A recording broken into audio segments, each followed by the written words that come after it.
ओम शांति। 7 जून 2024। बाबा के महावाक्य। मीठे बच्चे, तुम आपस में रूहानी भाई भाई हो। तुम्हारा एक दो से अति प्यार होना चाहिए।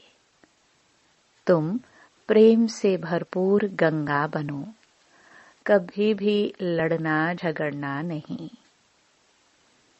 प्रश्न: रूहानी बाप को कौन से बच्चे बहुत बहुत प्यारे लगते हैं? उत्तर: पहला, जो श्रीमत पर सारे विश्व का कल्याण कर रहे हैं। दूसरा, जो फूल बने हैं, कभी भी किसी को कांटा नहीं लगाते, आपस में बहुत बहुत प्यार से रहते हैं, कभी रूसते नहीं। ऐसे बच्चे बाप को बहुत बहुत प्यारे लगते हैं। जो देह अभिमान में आकर आपस में लड़ते हैं, लून पानी होते हैं, वह बाप की इज्जत गवाते हैं। वह बाप की निंदा कराने वाले निंदक हैं। ओम शांति।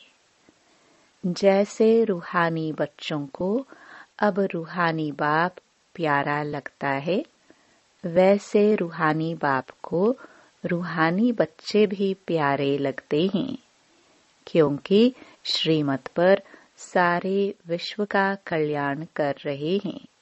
कल्याणकारी सब प्यारे लगते हैं। तुम भी आपस में भाई भाई हो, तो तुम भी जरूर एक दो को प्यारे लगेंगे। बाहर वालों से इतना प्यार नहीं रहेगा जितना बाप के बच्चों का आपस में होगा।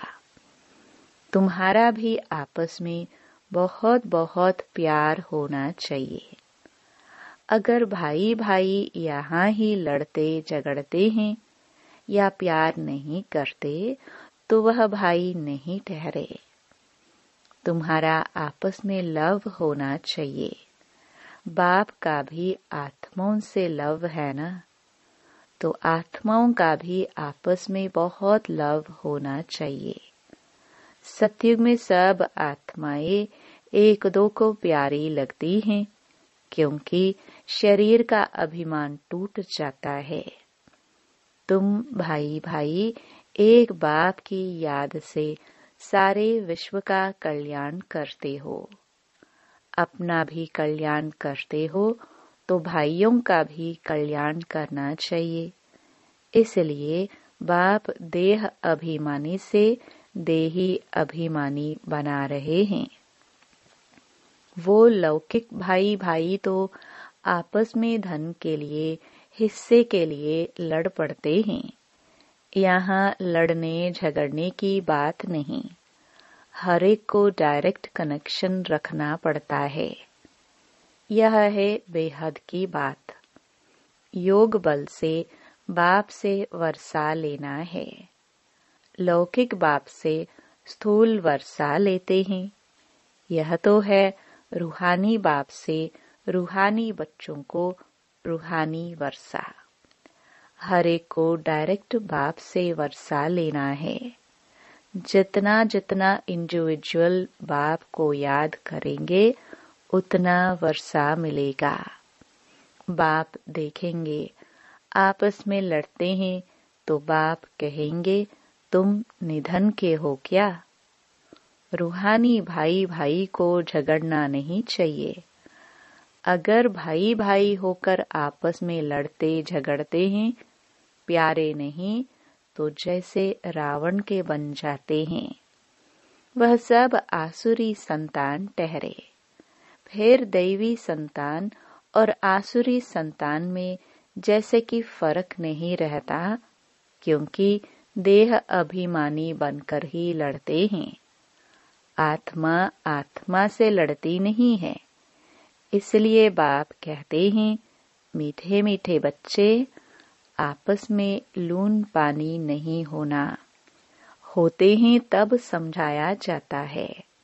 फिर बाप कहेंगे, यह तो देह अभिमानी बच्चे हैं, रावण के बच्चे हैं, हमारे तो नहीं है, क्योंकि आपस में लून पानी होकर रहते हैं।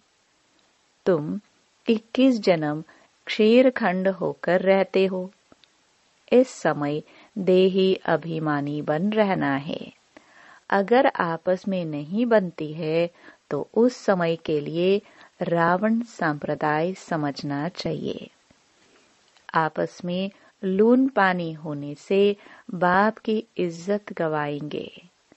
भल ईश्वरीय संतान कहते हैं, परंतु आसुरी गुण हैं तो जैसे देह अभिमानी है। देही अभिमानी में ईश्वरीय गुण होते हैं। यहाँ तुम ईश्वरीय गुण धारण करेंगे तब ही बाप साथ में ले जाएंगे। फिर वही संस्कार साथ में जाएंगे।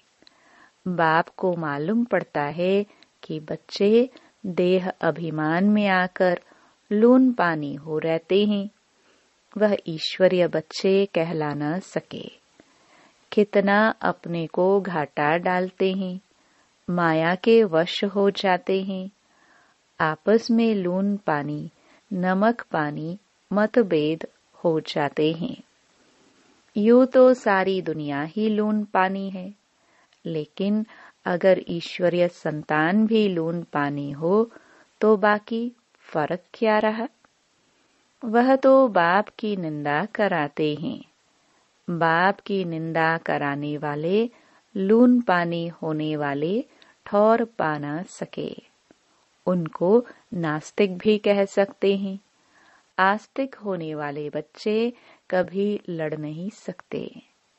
तुम्हें आपस में लड़ना नहीं है, प्रेम से रहना है, यहाँ ही सीखना है। जो फिर 21 जन्म आपस में प्रेम रहेगा। बाप के बच्चे कहलाकर फिर भाई भाई नहीं बनते तो वह आसुरी संतान ठहरे। बाप बच्चों को समझाने के लिए मुरली चलाते हैं, लेकिन देह अभिमान के कारण उन्हों को यह भी मालूम नहीं पड़ता कि बाबा हमारे लिए कह रहे हैं। माया बड़ी तीखी है। जैसे चूहा काटता है, जो मालूम ही नहीं पड़ता है। माया भी बड़ी मीठी मीठी फूंक दे और काट लेती है, पता भी नहीं पड़ता है। आपस में रूसना आदि आसुरी संप्रदाय का काम है। बहुत सेंटर्स में लून पानी होकर रहते हैं। कभी कोई परफेक्ट तो बने नहीं है। माया वार करती रहती है। माया ऐसा माथा मुड़ लेती है जो पता नहीं पड़ता है। अपने दिल से पूछना है कि हमारा आपस में प्रेम है व नहीं। प्रेम के सागर के बच्चे हो तो प्रेम से भरपूर गंगा बनना चाहिए। लड़ना झगड़ना, उल्टा सुल्टा बोलना, इससे न बोलना अच्छा है। Hear no evil. अगर किसी में क्रोध का अंश है तो वह लव नहीं रहता है। इसलिए बाबा कहते हैं, रोज अपना पोतामेल निकालो। आसुरी चलन सुधरती नहीं तो फिर नतीजा क्या निकलता है? क्या पद पाएंगे? बाप समझाते हैं, कोई सर्विस नहीं करेंगे तो फिर क्या हालत हो जाएगी? पद कम हो जाएगा। साक्षात्कार तो सबको होना ही है। तुमको भी अपनी पढ़ाई का साक्षात्कार होता है। साक्षात्कार होने के बाद ही फिर तुम ट्रांसफर होते हो। ट्रांसफर होकर तुम नई दुनिया में आ जाएंगे। पिछाड़ी में सब साक्षात्कार होगा। कौन कौन किस मार्क से पास हुआ है। फिर रोएंगे, पीटेंगे, सजाए भी खाएंगे, पछताएंगे। बाबा का कहना नहीं माना। बाबा ने तो बार बार समझाया है, कोई आसुरी गुण नहीं होना चाहिए। जिनमें दैवी गुण है उनको ऐसा आप समान बनाना चाहिए। बाप को याद करना तो बहुत सहज है। अलफ और बे। अलफ माना बाप, बे बादशाही। तो बच्चों को नशा रहना चाहिए।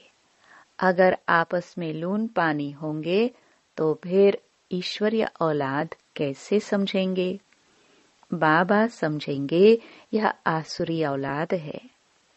माया ने इसे नाक से पकड़ लिया है, उनको पता भी नहीं पड़ता है। सारी अवस्था डावाडोल, पद कम हो पड़ता है। तुम बच्चों को उन्हें प्रेम से सिखाने की कोशिश करनी चाहिए। प्रेम की दृष्टि रहनी चाहिए। बाप प्रेम का सागर है तो बच्चों को भी खींचते हैं ना। तो तुमको भी प्रेम का सागर बनना है। बाप बच्चों को बहुत प्यार से समझाते हैं, अच्छी मत देते हैं। ईश्वरीय मत मिलने से तुम फूल बन जाते हो। सब गुण तुमको देते हैं। देवताओं में प्यार है ना, तो वह अवस्था तुम्हें यहाँ जमानी है। इस समय तुमको नॉलेज है, फिर देवता बन गए तो नॉलेज नहीं रहेगी। वहाँ दैवी प्यार ही रहता है। तो बच्चों को अब दैवी गुण भी धारण करने हैं। अभी तुम पूज्य बनने लिए पुरुषार्थ कर रहे हो। अभी संगम पर हो। बाप भी भारत में आते हैं, शिव जयंती मनाते हैं, परंतु वह कौन है, कैसे, कब आते, क्या करते हैं, यह नहीं जानते। तुम बच्चे भी अभी नंबरवार पुरुषार्थ अनुसार जानते हो। जो नहीं जानते वह किसको समझा भी नहीं सकते। फिर पद कम हो जाता है। स्कूल में पढ़ने वालों में कोई की चलन खराब होती है तो कोई की सदैव अच्छी चलन रहती है। कोई प्रेजेंट रहे, कोई एब्सेंट। यहाँ प्रेजेंट वह है जो सदैव बाप को याद करते हैं। स्वदर्शन चक्र फिराते रहते हैं। बाप कहते हैं, उठते बैठते तुम अपने को स्वदर्शन चक्रधारी समझो। भूलते हो तो एब्सेंट हो जाते हो। जब सदैव प्रेजेंट होंगे तब ही ऊंच पद पाएंगे। भूल जाएंगे तो कम पद पाएंगे। बाप जानते हैं अभी टाइम पड़ा है। ऊंच पद पाने वालों की बुद्धि में यह चक्र फिरता होगा। कहा जाता है शिव बाबा की याद हो, मुख में ज्ञान अमृत हो, तब प्राण तन से निकले। अगर कोई चीज से प्रीत होगी तो अंत काल में वह याद आती रहेगी। खाने का लोभ होगा तो मरने के समय वह चीज ही याद आती रहेगी। यह खाऊं, फिर पदभ्रष्ट हो पड़ेगा। बाप तो कहते हैं स्वदर्शन चक्रधारी होकर मरो और कुछ भी याद न आए। बिगर कोई संबंध जैसे आत्मा आई है वैसे जाना है। लोभ भी कम नहीं। लोभ है तो पिछाड़ी समय वही याद आता रहेगा। नहीं मिला तो उसी आश में मर जाएंगे। इसलिए तुम बच्चों में लोभ आदि भी नहीं होना चाहिए। बाप समझाते तो बहुत हैं, परंतु समझने वाले कोई समझे। बाप की याद को एकदम सीने से लगा दो। बाबा, ओहो बाबा। बाबा बाबा मुख से कहना भी नहीं है। अजपा जाप चलता रहे। बाप की याद में कर्मातीत अवस्था में यह शरीर छूटे तब ऊंच पद पा सकते हो। अच्छा मीठे मीठे सिखलते बच्चों प्रति माता पिता बाप दादा का याद प्यार और गुड मॉर्निंग। रूहानी बाप की रूहानी बच्चों को नमस्ते। धारणा के लिए मुख्य सार। पहला, प्रेम से भरपूर गंगा बनना है। सबके प्रति प्रेम की दृष्टि रखनी है। कभी भी मुख से उल्टे बोल नहीं बोलने हैं। दूसरा, किसी भी चीज में लोभ नहीं रखना है। स्वदर्शन चक्रधारी होकर रहना है। अभ्यास करना है कि अंत समय कोई भी चीज याद न आए। वरदान, पुरानी देह व दुनिया की सर्व आकर्षणों से सहज और सदा दूर रहने वाले राज ऋषि भव। राज ऋषि अर्थात एक तरफ सर्व प्राप्ति के अधिकार का नशा और दूसरे तरफ बेहद के वैराग्य का अलौकिक नशा। वर्तमान समय इन दोनों अभ्यास को बढ़ाते चलो। वैराग्य माना किनारा नहीं, लेकिन सर्व प्राप्ति होते भी हद की आकर्षण मन बुद्धि को आकर्षण में नहीं लाए। संकल्प मात्र भी आधीनता न हो। इसको कहते हैं राज ऋषि अर्थात बेहद के वैरागी। यह पुरानी देह व देह की पुरानी दुनिया, व्यक्त भाव, वैभवों का भाव, इन सब आकर्षणों से सदा और सहज दूर रहने वाले। स्लोगन, साइंस के साधनों को यूज करो, लेकिन अपने जीवन का आधार नहीं बनाओ। मातेश्वरी जी के मधुर महावाक्य। देखो, मनुष्य कहते हैं कौरवों और पांडवों की आपस में कुरुक्षेत्र में लड़ाई लगी है, और फिर दिखलाते हैं पांडवों का साथी डायरेक्शन देने वाला श्री कृष्ण था। तो जिस तरफ स्वयं प्रकृति पति है, उसकी तो विजय जरूर होगी। देखो, सभी बातें मिला दी है। अभी पहले तो इस बात को समझो कि प्रकृति पति तो परम आत्मा है। श्री कृष्ण तो सतयुग का पहला देवता है। पांडवों का सारथी तो परमात्मा था। अब परमात्मा हम बच्चों को कभी हिंसा नहीं सिखला सकता है। न पांडवों ने हिंसक लड़ाई कर स्वराज्य लिया। यह दुनिया कुरुक्षेत्र है, जिसमें मनुष्य जैसा जैसा कर्म कर बीज बोता है, वैसा अच्छा व बुरा फल भोगता है। जिस कर्म क्षेत्र पर पांडव अर्थात भारत माता शक्ति अवतार भी मौजूद है, परमात्मा भारत खंड में ही आते हैं। इसलिए भारत खंड को अविनाशी कहा जाता है। परमात्मा का अवतरण खास भारत खंड में हुआ है, क्योंकि अधर्म की वृद्धि भी भारत खंड से हुई है।